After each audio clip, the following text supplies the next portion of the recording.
All right, hello everybody. It's Mayor Jane here for our weekly edition of Facebook Live. And we have some great guests today. We're going to talk about the effect of COVID on local businesses and how a couple of business owners have really flipped their business model or their strategy to successfully adjust to the COVID pandemic. So it's very exciting. I can't wait to get to them. First, we have to also acknowledge what a historic day today was with the swearing in of President Biden and Vice President Harris. What an incredible speech that was given today in the inauguration. And I think something that was really aimed at bringing the entire country back together. So very excited about the president and then having the first female vice president in history. Very, very exciting, and look forward to the future of the Biden-Harris presidency. And we have a lot of issues that they're going to have to address without a doubt, but we will do it as a united America. So very excited about that. Now, let me give you an update. I know everyone looks forward to having Dr. Michael give the update on COVID, as I do myself, but I'm going to have to be the one to give it to you today. Some somber information. As many of you may have seen yesterday, we lit up the City Hall, as did many other city halls and state capitals. And the Washington Monument, the reflection pond, was lit up for the first time in history in recognition of the 400,000 individuals who have lost their lives in our country. 400,000 Americans that have lost their lives to COVID, with frankly no end in sight right now, with the more contagious variant of COVID-19 that has been found here in America and has really decimated a couple of other locations, specifically the United Kingdom, as we heard from Dr. Michael last week. So there are currently 93,487 total cases in Hillsborough County, including 1,197 deaths. In Florida, there are 1,589,097 total cases, with 24,820 deaths. That is just incredible. 5,704 residents of Hillsborough County were tested just yesterday, and we had a positivity rate of 10.36, which is high, but it actually has come down. We've been up around 14% positivity in the past. Many of you know that the national standard for reopening communities is 5% positivity. So we are a long way from that. We are continuing our testing efforts with our vaccination. We have vaccinated as many people as we possibly can here in Hillsborough County. The issue is not the administration of the vaccine, it's being able to get vaccine. We have a number of sites set up. We call them pods, points of distribution, and we have the ability, as we have displayed, to administer the vaccine in parks. We did it at Barksdale last Saturday very successfully for those over 65 years of age. In churches, the county has done a very good job with their distribution sites. I know that there are a lot of issues with signing up for the vaccine, but they are distributing the number of vaccines that they have, which is 9,000 for the past few weeks.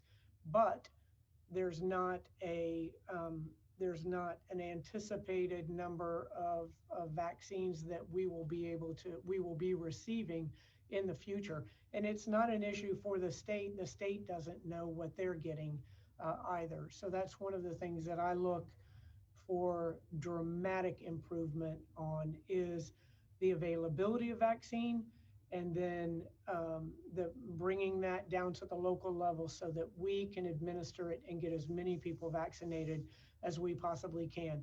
Dr. Holt with the Department of Health had a plan to vaccinate teachers this week, but don't have the vaccine to do that. So the plans are there to, to go to congregate living, to be able to distribute this to as many individuals as we possibly can out in our community, but we've got to have the vaccine in order to do that. So we see, we are very hopeful and very confident that there will be improvements in the availability soon.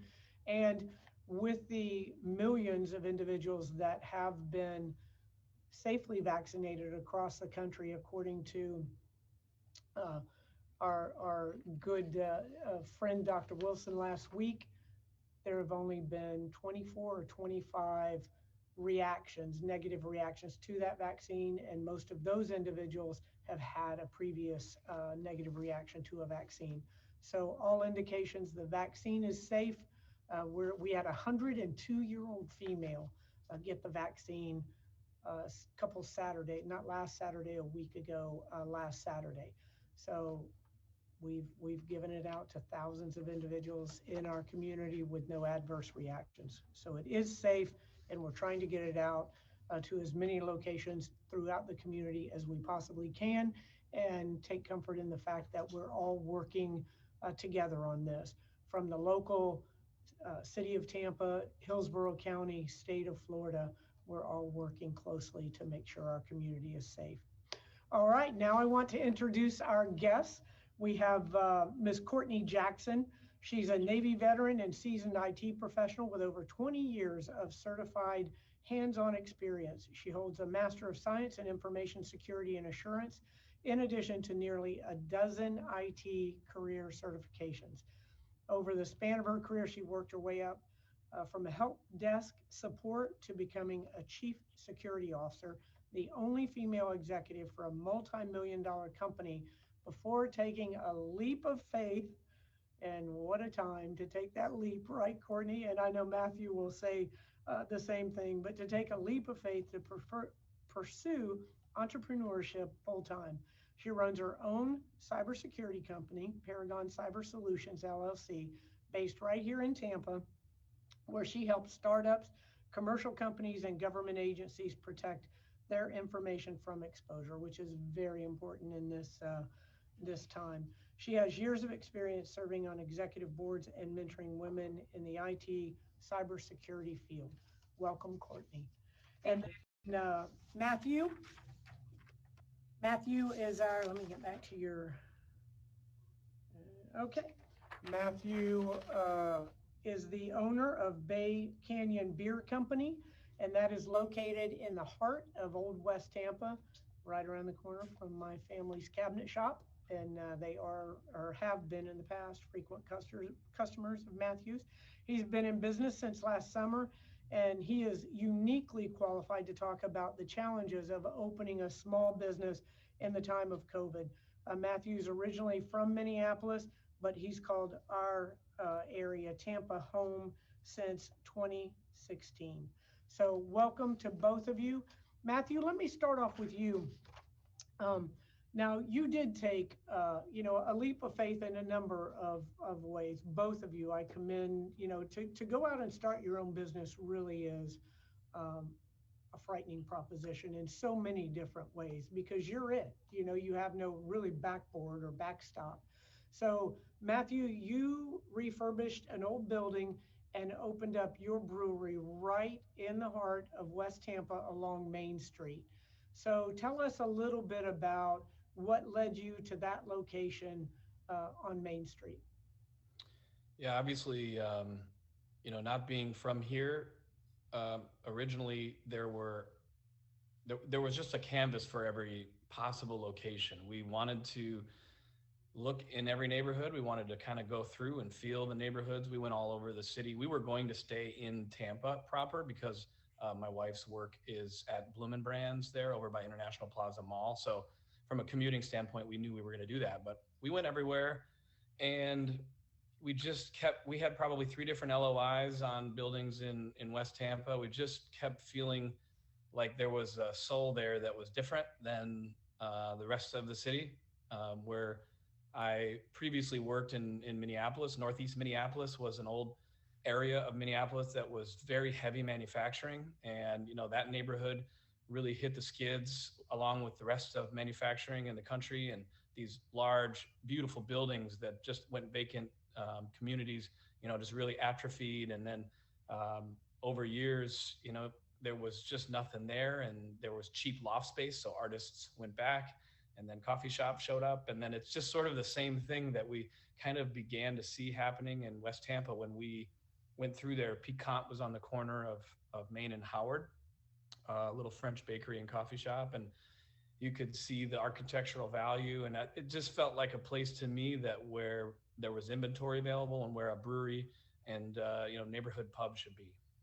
Mm-hmm. And it actually was very, very successful in the beginning. And really, you took, a personal interest in really bringing that community together there. And I went to a couple of events at your brewery. And so it tell us about that, like what you were attempting to do in bringing a sense of neighborhood back to Main Street. Well, yeah, it's Main Street. I grew up on a Main Street in a small town in Minnesota, and I think that there's a lot of value to that. And there's a ton of history here in West Tampa on Main Street, and it had, it just had sort of gone away over the years. Obviously, North Boulevard homes being knocked down and those residents displaced, and it was designated CRA, obviously, as you know, and there just wasn't that kind of life there that it should be. And it's interesting because you're 15 blocks from the heart of a major metropolitan downtown, so you don't find that very often anymore around the country. Those areas have been taken because people can walk and bike to work, and we just felt like this was going to be a place that people wanted to live and that people were moving back to. And that is the case, of course, but there's obviously issues, and it starts with crime, and that was one of the main things that we just wanted to run a brewery and invite people in.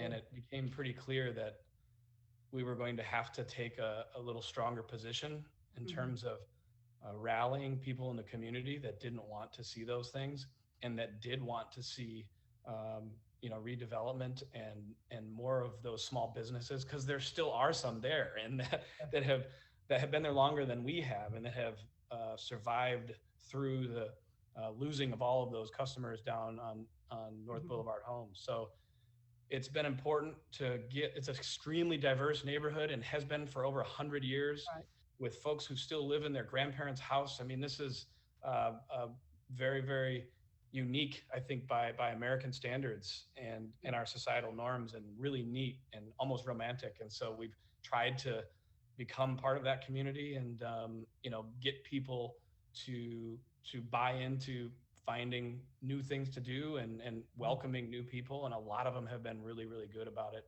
and believe in the same things we have. Without a doubt. And, we've had a number of meetings on the revitalization and lifting West Tampa up. To your point, the history and the character there. You've got the old cigar factories. You have a large Hispanic population, African American, Black. It's just a really diverse. It's an example of what makes Tampa what it is. It's our diversity, that the different cultures, the different foods, the different just every customs, all of the things that really make Tampa such a great city. And it is coming alive. You look at all of the apartments that were in the sort of industrial area that is south of Main Street, and now with the housing that goes all the way from affordable, subsidized, all the way to market price, and you'll never know which is which. The building of a real community. And so it is so exciting. And you mentioned a CRA. A lot of people don't know what that means, but it stands for Community Revitalization Area, and that what that encompasses is that the taxes that are generated in that area go back into that particular area. And so it is a very, very exciting time for West Tampa. And what we want to ensure, as we're trying to do for the entire city, is that as neighborhoods are lifted up and they prosper, that everyone has a hand in that prosperity, and that we ensure that we don't lose that diversity that identified that neighborhood in the first place. And so I thank you for being a part of that. Now, Courtney, you're clearly your business is a little bit different, but give us a rundown on the cybersecurity. So Courtney and I have had several conversations, and I always say that it's the cybersecurity always seems to be the end of the budget until somebody gets attacked, and then all of a sudden it rises to the very, very top. So Courtney's there to make sure that you pay attention and that your business isn't affected by somebody coming in the back door. So tell us how you came to start your business and exactly what it is that you guys did do before COVID came in. Yes, thank you. So I've been in IT for 20 years, going back to the Navy, and I did cybersecurity for the government for over a decade in the DC area. So I've been in this field a really long time, but it was just December 2019 when I decided to take that leap of faith to get into full-time entrepreneurship. So our business, as you said, we help protect companies, and we prefer to take the proactive approach because it's so true. As you mentioned, people are so reactive with cybersecurity. When they get an attack or something happens, then they call. So we try to work with our clients ahead of time to prevent that from occurring at all. We have a lot of services, penetration tests, general security assessments. So we help them highlight the areas that they need to focus on. We can pretty much do anything in the cyber umbrella. That's great. And we have such a huge DoD. Well, clearly the MacDill Air Force Base is a very large military presence, but we have a number of contractors associated with that provide the services that MacDill Air Force Base needs. And so that's something that without a doubt will help us recover as a community much quicker than other municipalities throughout the United States, because we are very diversified. We have a large military presence. We have a large medical, pharmaceutical. We have large manufacturing, clearly tourism. We have one of the largest ports in the nation. We have the best airport in the nation.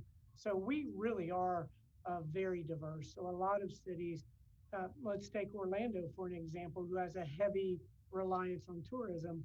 They're going to struggle for a lot longer than we are during this pandemic. And so with the cybersecurity, it's great for our local businesses, but then also to get involved in that DoD military component of it. So, all right, and I also have to mention, because I love these stories, about how you and your husband visited Tampa and decided that that's where you're going to live, and you moved here. So I love those stories when people just come for a visit, and this may be true for you, Matthew, I don't know. You may just get the hell out of that snow, but come down here for a visit and just find that it's such a friendly town and so love at first sight. There you go. I like it. We literally put in an offer on a home before we went back home. I mean, we were serious. We loved it, and right. It's been the best decision ever. We love it here. Well, good. So tell us a little bit about how you pivoted and how you changed your business model or your strategic approach. Okay, so we still offer cyber services, but we had just closed on our lease in December of 2019, so a few months before the pandemic hit. And we're an authorized Pearson VUE test center, so we are able to proctor exams for people in our office. And prior to COVID, we primarily proctored technical and cybersecurity related exams.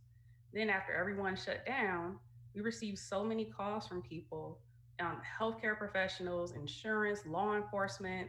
They were telling us that there weren't any open VUE test centers for ours. And most of them really needed to pass exams to either keep a job or get a job. So we worked with Pearson VUE to expand our offering beyond technical and reopened our office. And my husband and I worked right alongside our staff 6-7 days a week. We literally helped hundreds of people achieve job-related certifications. So it was just really nice to kind of expand beyond the IT cyber. We were able to help the community, but then also, we didn't have to do any layoffs. during the time. So that was a blessing. Yes. And yeah, so we just had to, look at the big picture and just kind of think outside of the box a little bit. And how many people do you employ? I have 5 employees right now. Okay. And then also, so you start, I mean, you pick like probably the worst time to open a business, right up there with Matthew, right before the pandemic. But then to look at, clearly your regular business cybersecurity, isn't growing as you anticipated right now because everybody's focused on other issues.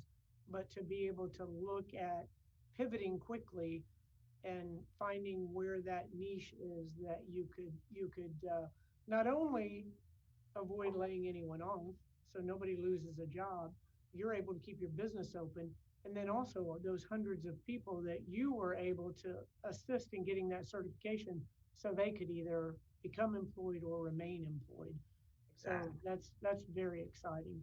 Now, Matthew, you're even worse. You didn't get to choose to close your business down. Your business got closed. So let's talk about, kind of take us through that whole journey, just so people understand it. And I know this. I was against opening bars back up. I thought that we should use the CARES funding to supplement, so that people like yourself wouldn't lose your business, but we wouldn't have those congregations of individuals in close quarters. But tell us exactly what it was from, the beginning of the business. You're building it. Were you getting to a point where you were actually making a profit before the pandemic came through? Or were you just making a profit off of my family? Yeah, we could certainly use them to come back. Yeah. No, we weren't yet profitable, but that also goes back a little bit to the first part of our conversation. Mm-hmm. I think that we underestimated how long it would take, I suppose, to get traffic. Most areas where breweries go into just kind of desolate places a lot of times, because you need a large spot for that kind of operation. And it's very capital heavy up front. So they're looking for something that they don't have to spend as much money on. And a lot of times those are in areas that aren't very populated or don't have great, consumer retail frontage. But people go.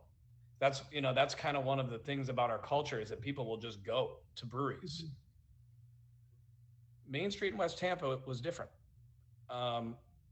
Folks not from Tampa were happy to come, but it was this interesting, just sort of perceptions from people who have been here for a long time, that there's also nothing else from a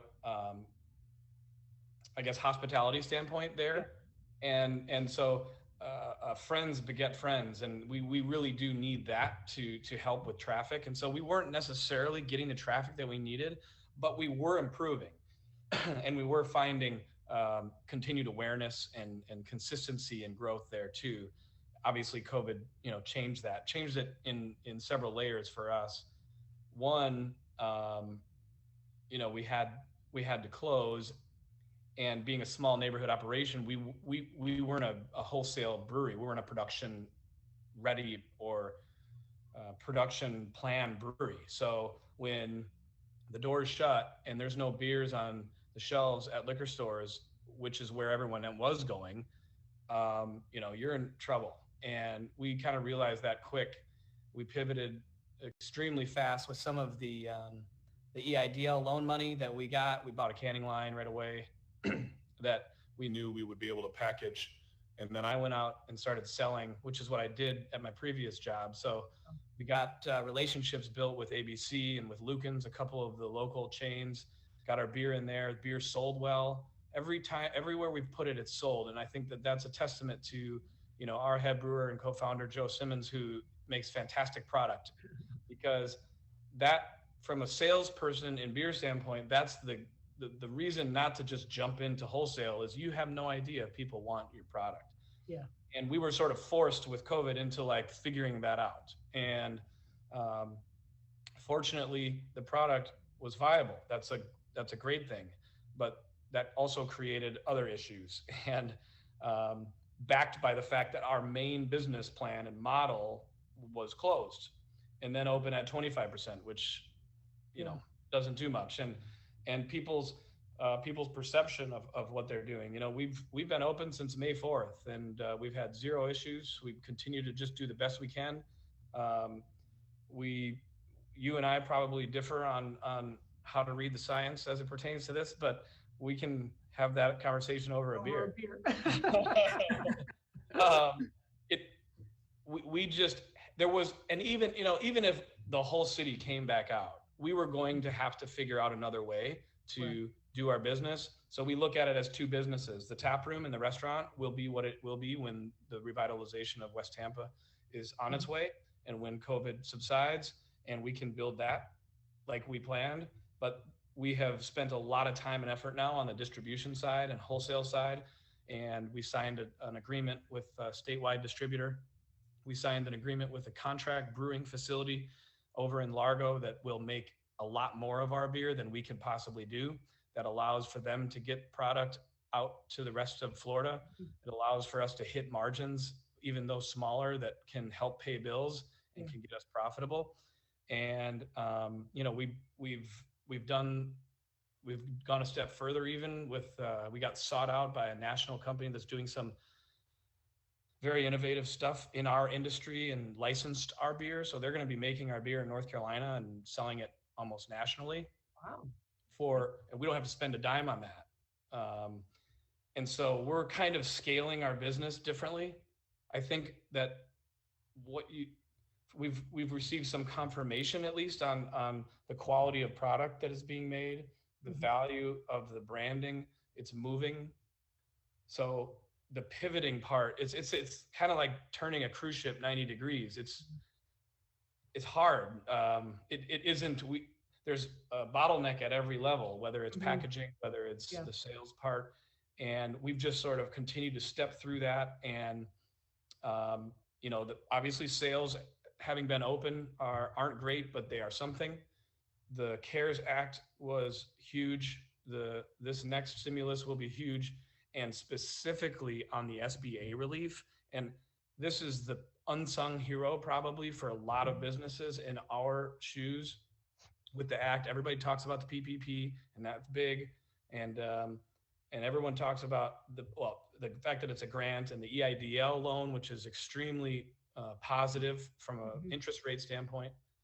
But the government is paying. If you have an SBA loan, the government is paying the principal and interest on that loan. And they did that for 6 months. We were lucky enough to be able to go into deferment on our mortgage after that. And then this new stimulus will pick that back up for another 3 to 8, depending on who you are. And so it is a puzzle for us.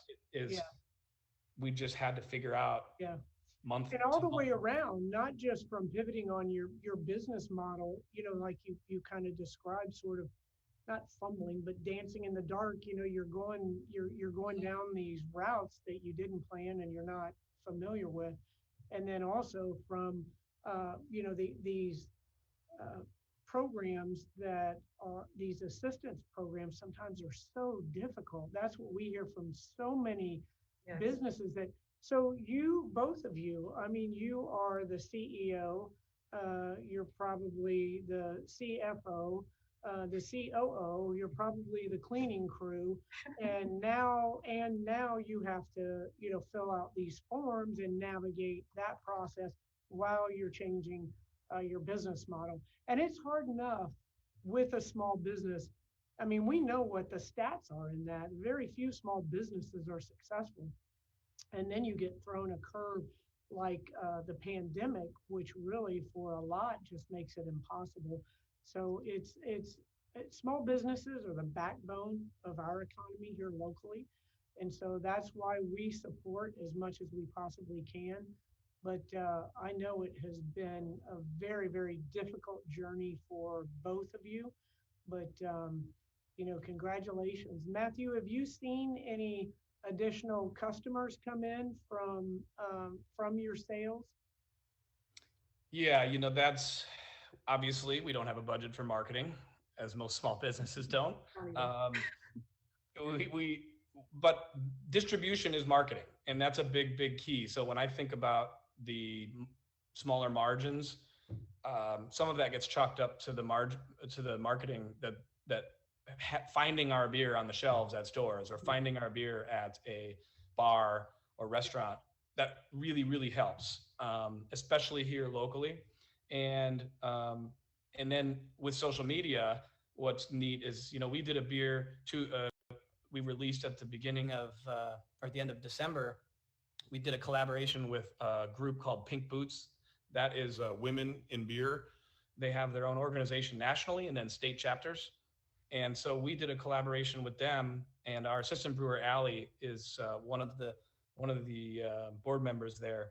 And so that beer got canned, and then we don't make that much, but we were able to get a little bit to our distributor. And then all of a sudden we see on Instagram that folks are getting that at a bottle shop in Wynwood, and folks are finding it in Jacksonville. And so, and then they're tagging us on it. And so there's a bunch of value there, and I don't know how necessarily to put a dollar amount on it, Right. but it's extremely important. And, that is our marketing. Yeah. So I guess the word is get it out whatever way you can to get that message out. Now, I know there's a lot of development in West Tampa, especially when you're going south of Maine. Now there's a couple new restaurants on Rome right down there. Have you done anything to try to partner with local restaurants? Yeah, we have our beer, we have one flagship beer. We do a bunch of different ones, but we have one flagship beer called Xander. It's a hazy IPA, and that is on tap at Roman Fig, which is one of the new restaurants there. And Christine and Eric are awesome. We spent a bunch of time down there chatting with those guys, and then right across the street there will be a new spot opening up too. And we've had those conversations as well. It's been really interesting getting all those bodies that are right there in those apartments. We just haven't been able to get them up to the brewery, and that's unfortunate because it's really close. Yeah.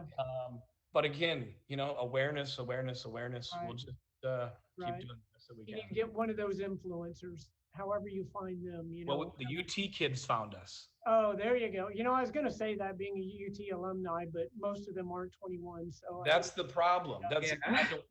I haven't wanted to market there because of how many underage kids there are, but a lot of folks come into town, their parents come, there you go. We definitely do want them to find. Well, you definitely will grow in that particular area, and it's so exciting to see. That's one of the, we have one sort of overarching design program in process, and it is for Main Street, to imagine the future, to incorporate the history of Main Street, and not just leave it up to the development to see what happens, but to really lay out a thoughtful plan for Main Street. So it's very, very exciting. Well, I am on the CRA. I'm a board member now for the West Tampa Chamber of Commerce, and I will be the sitting participant in the CRA review board. So sort of full circle from where we started. Yeah, that's great. And that's one thing too that I don't know about other cities, but I know in Tampa that our chambers are incredibly tight. Oh, yes. I mean, I go to business openings, and South Tampa, West Tampa, Ybor, all the chambers. It's I told Kelly from South Tampa one day, I said, I think you guys are like a certified gang because everybody's working together, which again is great. And let's talk about that, Courtney. Matthew brought up the women brewers. So let's talk about mentoring and some of the relationships. I know that I introduced you after I came out to your business, introduced you to one of the DoD contractors. Matter of fact, Lauren Weiner and her partner got the largest DoD contract for a woman-owned company. And so, that seemed like that was a great relationship for you to be introduced to, a number of other, not just business owners to get your foot in that door, but also women that, may have had unique struggles in, especially getting into a field that I would suppose is like law enforcement, very male dominated. It is. It definitely is. I know you may not be heard in the room. You got to be a little bit louder. Yeah. Yeah, that was a great connection. Thank you so much.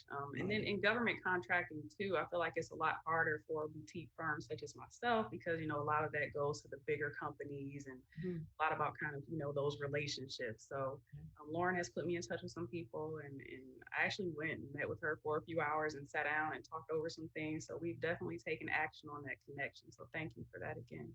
Good, good. And that's it is all about the relationships and connecting that with the breweries. I know you have a very tight group that's always talking and meeting, and we are known around the country for our breweries. And then same thing with you, Courtney, to be able to get in. It is hard to get into, especially into those contracts with DoD, and it's not necessarily, a lot of people want to look at it in a negative way, but I think it's more of the uh, what is it, that mass goes to the area of less resistance, least resistance. It's one of the thermodynamic rules.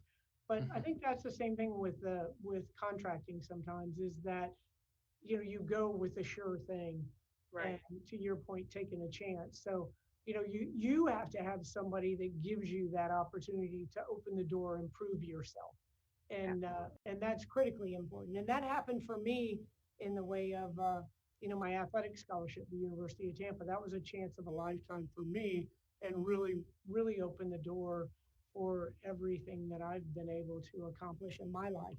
And so that's something I always focus on, is making sure that I'm helping out other individuals, because if most people, especially our youth, they have the intellect, they have the motivation, they've got the skills, they've got all it takes. They just need that chance. They need somebody to give them that chance to prove themselves. So I'm glad to see that both of you are successful. It looks like you're both going to continue to be successful. But thanks for being a great example of um, that innovation. When life throws up the roadblock, you find a way to go around it, under it, over it, whatever it is. You find a way to make it work, and that really is defines strong businesses that will last, without a doubt. So I thank you both very much for being here today. I look forward to you guys being both successful businesses that will be able to help out some of the other startup businesses, whether it's down in the Main Street area, Matthew, or it's other women that want to get their foot in the door of cybersecurity or Department of Defense contracts. So thank you both very, very much. Much appreciated. I have a question from the media, but it's more about COVID. So it's from Justin Matthews with Fox 13. It says, how is the city working with the county health department, the Division of Emergency Management, on getting more doses? We are working on that, as I say on my Facebook program on a regular basis. I expect for Jared Moskowitz to call block me anytime. He is the emergency manager from the state, and I call him on a regular basis. I did so when we were looking for PPE. I did so when we were looking for testing, and I'm doing so now for the vaccine. Dr. Holt, Bonnie Weiss from the county administrator, Dennis Jones, the emergency manager for Hillsborough County. We are all working together in the best interests of our community, and trying to get as many vaccines as we possibly can. As I said, I anticipate that we're going to be getting more of those. Justin says that have I heard anything about the state holding on to doses, not distributing as many as they could because it plans to take overseeing vaccination sites? No, there is information, and I don't know if it's correct or not, that because there's so little information on the vaccine production and availability, that a lot of jurisdictions are holding back that second dose to make sure that they have that to be able to give to individuals who got the first vaccination. But I don't know. I don't know if that's the case with the state. I don't know that. And if it is the case, you really can't fault. But I think President Biden's view is to get all of that vaccine out as much as we can to give those first shots to as many individuals as we possibly can, and then focus on the manufacturing of the vaccine. The Johnson & Johnson is supposed to be out, I believe, at the end of January, so that will give us another vaccine. So we'll have 3, and there's one other one that's supposed to come out in short order after that. So hopefully we will be able to, to get this out as quickly as possible. Super Bowl's coming, in case anybody didn't know that. As I predicted, and as will be shown this Sunday, Tampa Bay Bucks will be in that Super Bowl. All we got to do is beat Green Bay, and that's not going to be an issue, regardless of how cold it is up there. We are going to bring that championship back, and we are going to win the Super Bowl as well. So they are looking at allowing a number of individuals into the stadium that have had both vaccinations, and that vast majority of those will be our frontline medical workers, our heroes. And so that will be wonderful to say thank you to our frontline medical workers and get them in to see the Super Bowl. The number in the stadium is controlled by the NFL, and it won't be a full stadium, but it certainly won't be an empty stadium either. NFL Experience, that is open for registration. So you go on the NFL site and you'll be able to register for that. It is free, but you do have to register, and you have to get a time-specific ticket for it, because clearly with the COVID concerns, they're only allowing so many people in at certain times, and then they're going to disinfect, and then the next group will come in. So go on and sign up for that. There will be some safe festivities that are associated with the NFL. Or with the Super Bowl, the NFL is using 3 of our city parks. So it will be Julian B. Lane Park, it will be Curtis Sixon Park, and it'll be Cotonchobee Park that's down behind the home of the Stanley Cup, down by the Lightning Arena. And so we are all along the river. We have the river walk for everyone to be able to traverse that distance between the 3 parks. So we have a lot of exciting events that are all outside. We have wonderful weather, so come on down and enjoy it safely. Make sure that you wear your mask. Please, please, please wear your masks. We have started citing the bars and restaurants that are not adhering to the requirements that individuals are wearing masks if they aren't seated. They can't be served unless they're seated at a table. And so we've got a number of locations that have been cited, and we'll have a hearing that may result in the suspension of their wet zoning. And so the vast majority of businesses are adhering to the rules. And so we're just going to make sure that we don't have any bad actors out there, and that everybody is able to open their business safely, and we're keeping our community safe. So thank you again for joining me. Thank you, Courtney. Thank you, Matthew. It's very exciting to see your level of innovation, and the fact that your businesses are surviving despite the obstacles that have been put in your way. Remember, please be safe, stay healthy. Remember, we have a lot of choices. Please choose to be kind. Thank you, and I'll see you next Wednesday.